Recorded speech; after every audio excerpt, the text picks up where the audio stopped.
Hello everyone, welcome to the Iowa State University Extension and Outreach Homeowner Pesticide Safety Series.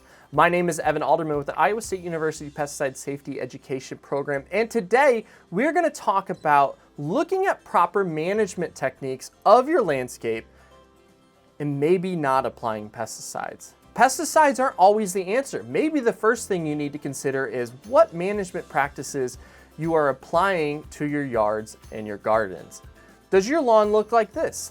Maybe it does. Maybe it's very thin and has a lot of weeds in it, or you might have the perfect, lush, dense green lawn.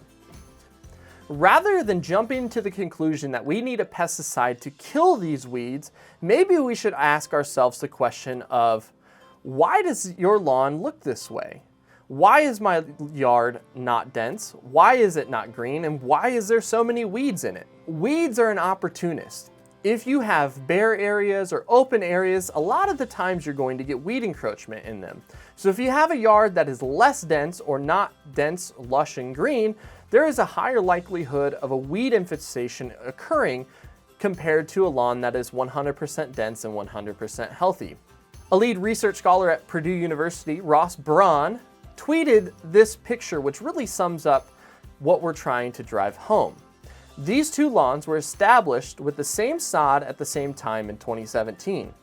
Both lawns have never received a pesticide application. However, one is fertilized twice a year, mainly in the fall, and mowed higher all year.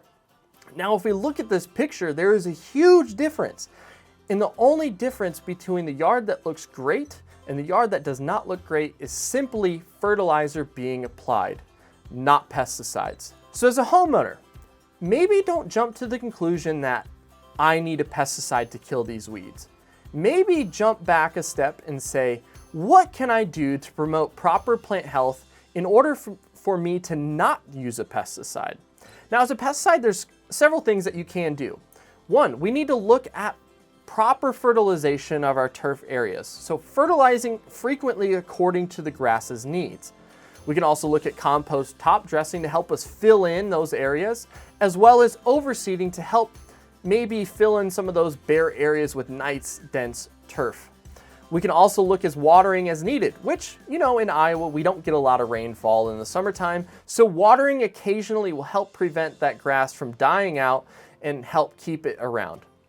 Also, in our landscape planting beds, we want to make sure that we're mulching or having some sort of cover in those landscape planting beds to help prevent weeds from emerging in them.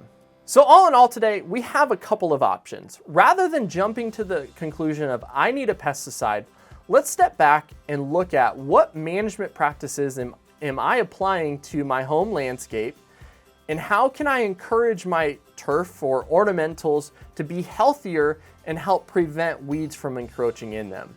And again, proper management will likely lead to not using as many pesticides in your home landscape.